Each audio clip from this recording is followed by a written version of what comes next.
sky, 'cause you're a sky full of stars. I'm gonna give you my heart.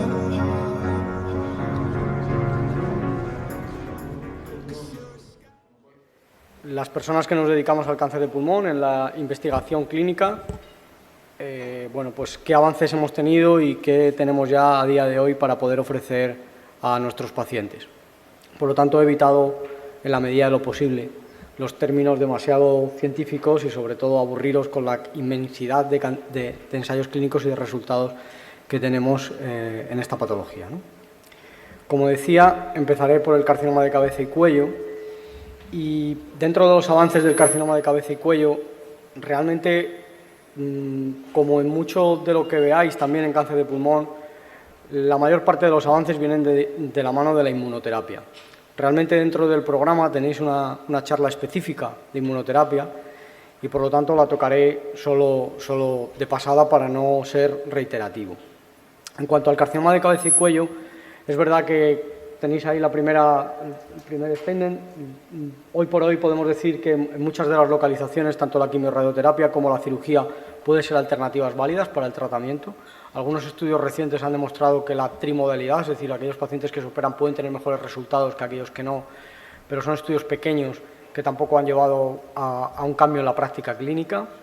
Y, por supuesto, sí que hay una selección de pacientes, aquellos pacientes que tienen un carcinoma de cabeza y cuello relacionado con el virus del papiloma humano, tienen mejores resultados y, por lo tanto, hay una tendencia a intentar evitar tratamientos demasiado tóxicos y, por lo tanto, reducir, por ejemplo, la dosis de radioterapia en este grupo de pacientes que tienen unos mejores resultados.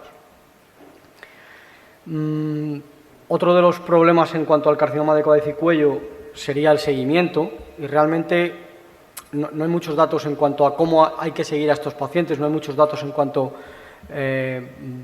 cuál sería un mejor seguimiento, pero sí que parece que, dado que tiene una tendencia hacia la recidiva local y que cuando se produce una recidiva a distancia se producen síntomas, digamos que con un examen clínico y con una visualización directa de la zona donde asentará la enfermedad primaria podría ser suficiente.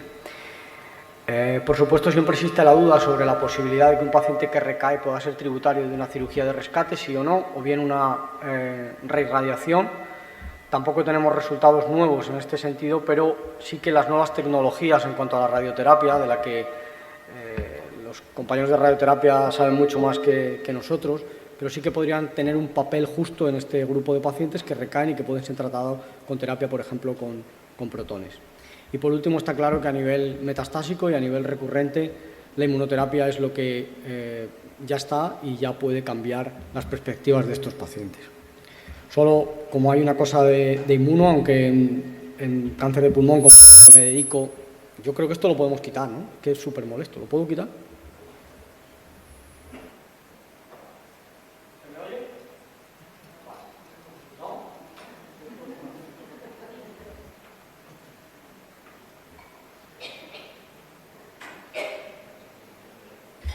Bueno, os decía que en carcinoma de cabeza y cuello, tanto, como veis ahí, pembrolizumab ya tiene indicación por parte de la FDA reciente, esto es del 5 de agosto, para pacientes basados en un estudio fase 1. Y recientemente, esto es de esta semana, hay una publicación del New England en que los pacientes tratados con nivolumab tenían mejores resultados que el tratamiento con quimioterapia para recidivas. Como digo, hay una charla de inmunoterapia y tampoco quiero pisar lo que vendrá después, pero realmente los avances ya en clínica diaria están en este sentido de carcinoma de cuello de inmunoterapia. Creo que para alguien que no es experto en esto, vamos a hablar.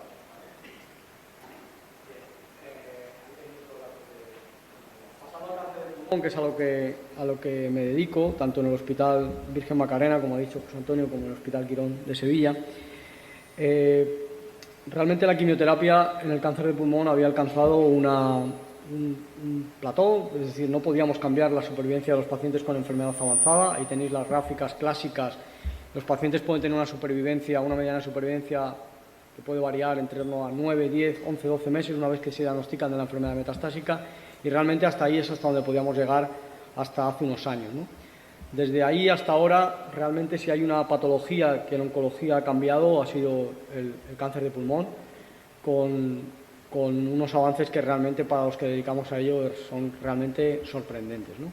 Y eso es lo que voy a intentaros transmitir en la charla, cuál es nuestra realidad en el día a día en el tratamiento directo de este grupo de pacientes. El primer dato que teníamos, o la primera alteración de esa café para todos y con escasos resultados, era dividir a los pacientes por histología. Ahí tenéis como los pacientes cuando son pacientes con un adenocarcinoma o cuando son pacientes con un carcinoma de células escamosas, tienen diferentes resultados y los tratamos con una terapia o con otra.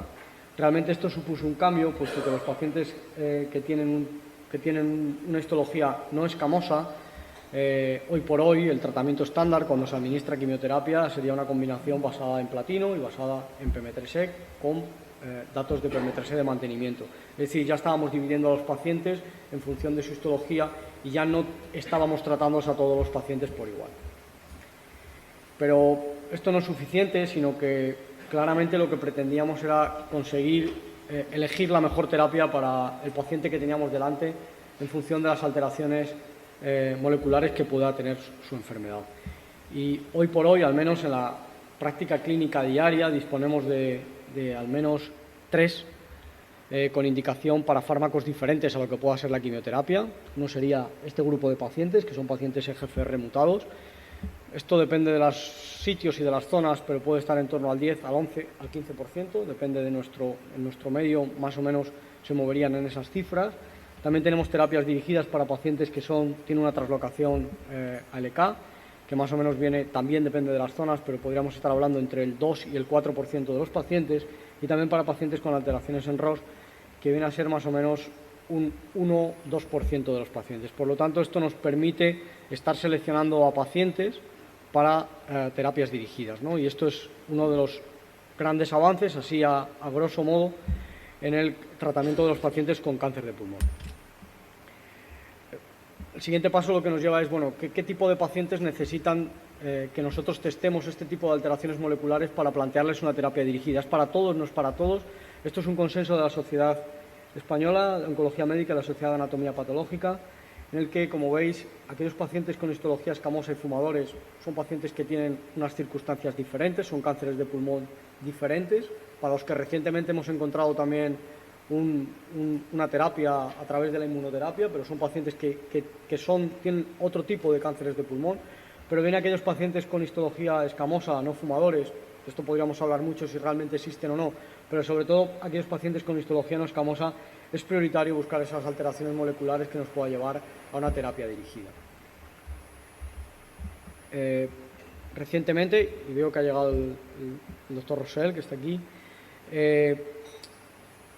realmente en oncología 4 años nos parece un mundo, ¿no? Pero realmente en la vida 4 años no es tanto, ¿no?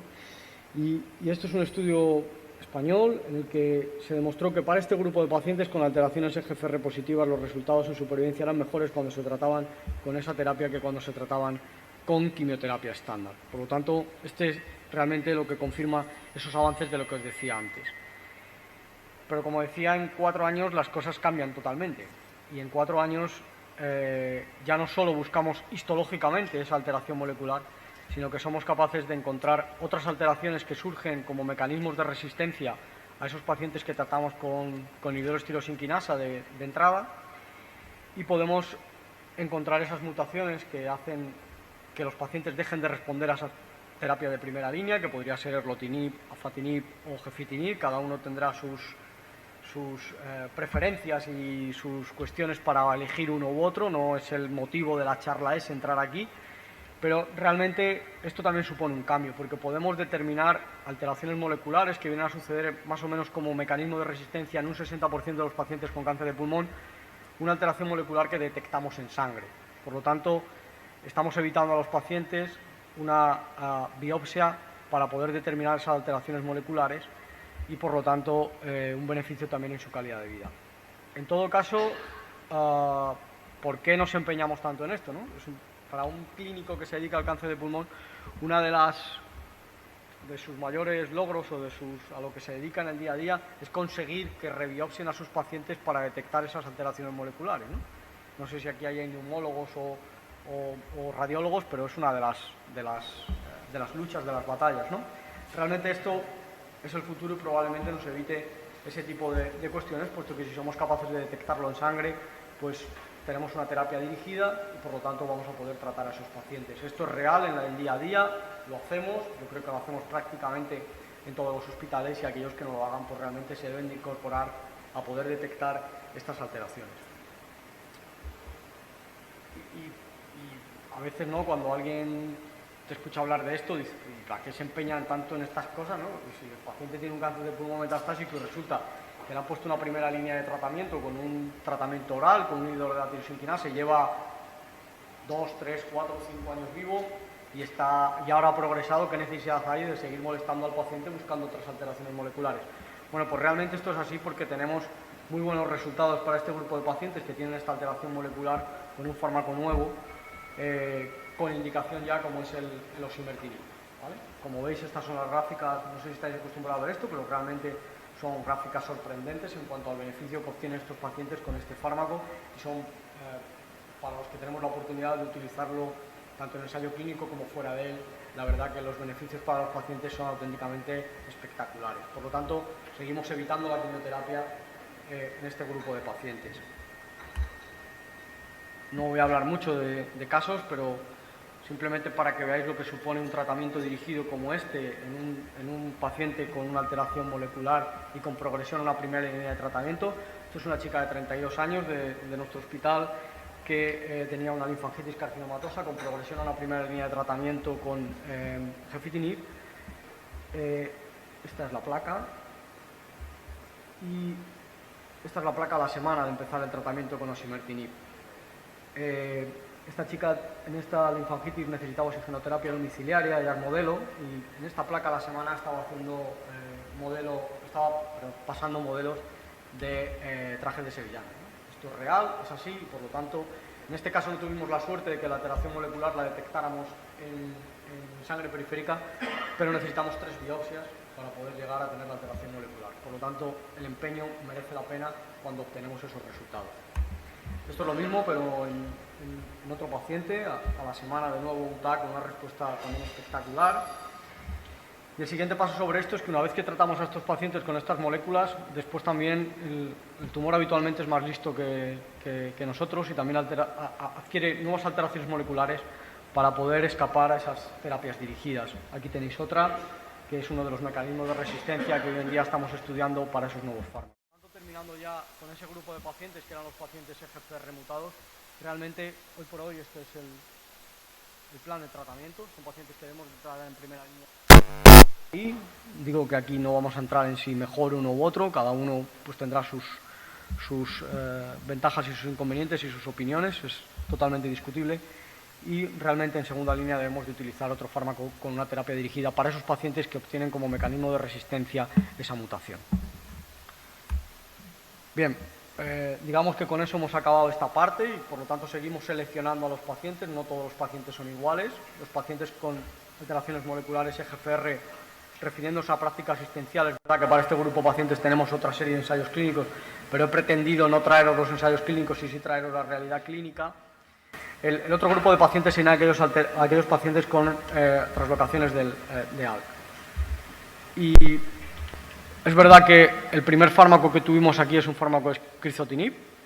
Esto también es un caso real nuestro, es un paciente con un cáncer de pulmón con una traslocación LK y esa es la respuesta. Esto está hecho a las 2 semanas de haber empezado la medicación, también con una respuesta espectacular, tanto a nivel pulmonar como a nivel hepático, como veis aquí, pero lo que es más importante también a nivel cerebral.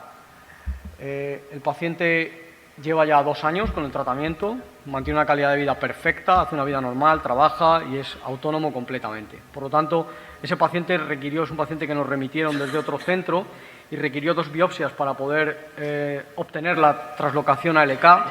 Por lo tanto, lo que quiero transmitir también con este caso es la necesidad de un paciente con histología de adenocarcinoma, inicialmente con la traslocación negativa, pero no fumador, en el que insistimos en la biopsia para poder obtener realmente una muestra lo suficientemente válida como para estar seguros de que el paciente no tenía ninguna alteración que pudiera llevar a una mutación, a un tratamiento dirigido.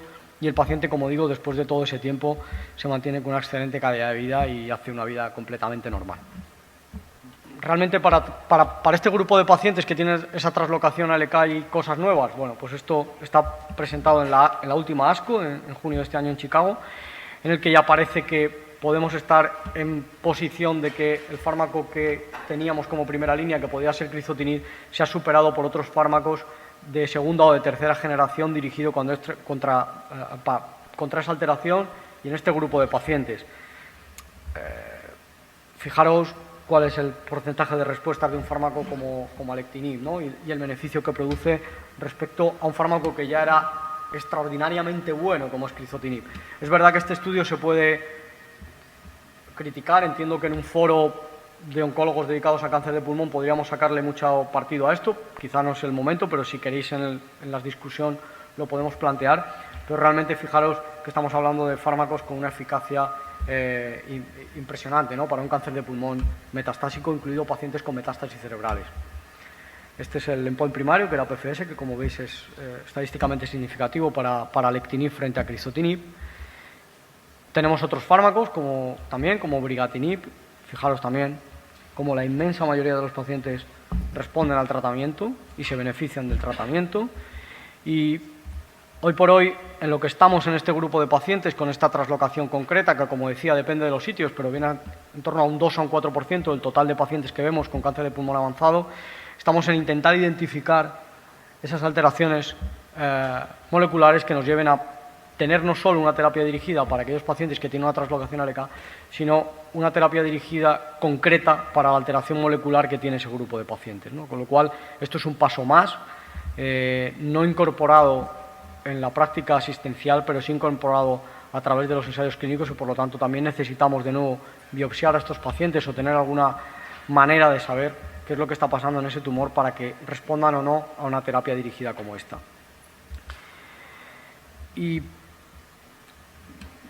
todo esto parece muy fácil, lo he contado así un poco, ¿no? Con un poco de, a lo mejor, demasiada pasión, ¿no? Pero realmente el tumor es más complejo que todo eso y realmente los tumores, como vemos, esto es una cosa antigua, pero que me gusta poner porque realmente ese concepto de que el tumor es un todo, sobre todo el cáncer de pulmón, es un poco extraño, ¿no? No es un poco que para las personas que se dedican a esto suena mal, ¿no?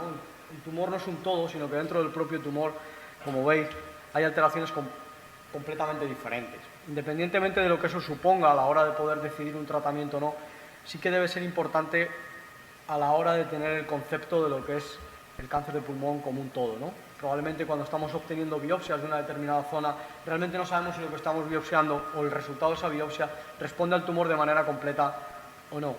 Probablemente lo que sea todas esas alteraciones moleculares en sangre nos ayuden a comprender mejor esa dinámica que acaban teniendo los tumores de adquisición de mutaciones o de persistencia de mutaciones que existían previamente. Por lo tanto, el concepto de heterogeneidad tumoral es algo en el que yo creo que los oncólogos en general, pero los oncólogos que se dedican más al cáncer de pulmón, es algo que tenemos o que debemos de tener bastante presente. Esto también es reciente, es un New England de hace 4 días, en el que intenta resumir un poco lo que yo os estoy explicando y dando paso a lo que pueda ser la inmunoterapia, ¿no? Cómo lo que necesitamos es realmente dividir a nuestros pacientes, saber qué alteraciones tienen para proporcionarles el mejor tratamiento concreto y para ello lo que os he contado, digamos, que suena hasta un poco antiguo, aunque sea reciente, ¿no? Porque ya tenemos un paso más, sobre todo para decidir qué pacientes se pueden beneficiar o no de la inmunoterapia. Esto también es un caso nuestro, en un tratamiento con inmunoterapia. Digo que voy a hablar poco de esto para no pisar las charlas posteriores, pero fijaros, esto es una respuesta prácticamente completa de un paciente con inmunoterapia. Durvalumab es un anti-PDL1 de Astra. Lo vemos con cualquier otro de los múltiples fármacos que hay en este sentido, que vienen a originar un beneficio importante para un grupo también no desdeñable de pacientes. Podemos opinarlo, 15, 20, 30%, depende de la corte, depende del fármaco, depende de dónde pongamos la sobreexpresión de PDL1, pero más o menos estamos buscando otro grupo de pacientes, principalmente pacientes además con histología escamosa, para los que no disponíamos de otros tratamientos, que obtienen unos beneficios. Simplemente os ponía este es un paciente, por supuesto, de ensayo clínico, pero fijaros cómo se administró ese fármaco en tercera línea y aparte de ser el fármaco con el que mejor le ha ido al paciente, aquí veis la PFS de cada uno de los fármacos que habíamos administrado previamente, además es un fármaco que no le ha originado al paciente ninguna toxicidad. Y es otra cosa que tenemos que tener en cuenta, y es que los nuevos fármacos además tienen una toxicidad que es infinitamente inferior a todos los fármacos que utilizábamos previamente y por lo tanto van encaminados a esa mejoría en la calidad de vida que debe ser, por otra parte, uno de los objetivos principales, si no el objetivo principal. Estoy terminando ya y no quería dejar de decir algo. Esto es un paciente... Juro que no he hecho nada. Esto es un paciente con una neumonitis y sí que decía que, venía a decir que con esa diapositiva que ponía cómo la toxicidad de los fármacos es muy baja o mucho más baja de la que estábamos acostumbrados a ver con los otros, pero también es diferente. Y también tenemos que saberla manejar. Y por ejemplo uno de ellos es episodios de neumonitis que tenemos que saber cómo tratar y sobre todo, lo más importante de todo, cómo identificar. Por lo tanto son fármacos que deben de estar en manos de personas que estén acostumbradas a manejar este tipo de patologías y a manejar este tipo de toxicidades que por supuesto son totalmente nuevas. Esto puede producirse incluso con fármacos de los que hemos visto como terapia dirigida y no solo con la inmunoterapia. Me quedan 2 diapositivas nada más. La primera sería esta, y es como veis aquí, esto es una aguja gruesa, muy típica en nuestro hospital, que somos mucho de esto, pero como eso que os contaba de las muestras para poder saber y poder dividir a los pacientes en unos y en otros, esto es básico, es fundamental, lo necesitamos. Hoy por hoy es verdad que la biopsia líquida, al determinar las alteraciones en sangre, es realidad para algunas cosas, pero no lo es para otras, y por lo tanto seguimos necesitando de la colaboración de todos nuestros compañeros para poder biopsiar a pacientes y saber cuál es el tratamiento mejor para ese paciente con un cáncer de pulmón. Pongo esta diapositiva por otra cosa importante, y es que los pacientes con cáncer de pulmón metastásico no tienen por qué morirse rápido. Hay pacientes que pueden vivir mucho tiempo y por lo tanto cuando un paciente de este grupo consulta en los servicios de urgencias o está ingresado en nuestro hospital, normalmente a estos pacientes el midazolam y la morfina les sienta regular. Por lo tanto debemos de saber que pueden ser pacientes que pueden estar vivos muchos años después, y si han tenido una complicación, bien sea de origen infeccioso o bien sea la que fuere, deben de ser tratados como otros pacientes con otras patologías con supervivencias menores. Esto es algo que los que nos dedicamos a esto tenemos que ser capaces de transmitir de alguna manera a todos los médicos que no son como nosotros ni que no tienen el conocimiento que nosotros podemos tener por la cercanía. Los pacientes con cáncer de pulmón metastásico tienen una enfermedad incurable, pero tienen una enfermedad en algunos casos que puede hacerles vivir años y por lo tanto deben de ser atendidos con todo, entiéndase bien, con todo el cariño posible, ¿vale? Y esto me parece que es importante. Y por último, creo que desde luego en el cáncer de pulmón no ha cambiado totalmente los fármacos que os he puesto un poco por encima, ha cambiado por lo tanto toda la visión que tenemos de ese grupo de pacientes, el cómo tratarlos, el cómo afrontarlos, el qué necesidades tienen, y creo que por hoy podemos decir que no podemos seguir haciendo lo mismo que lo que veíais en la curva esa primera, en el que los pacientes venían a vivir más o menos entre 9 y 10 meses con tratamientos que en muchas ocasiones originaban toxicidades altas.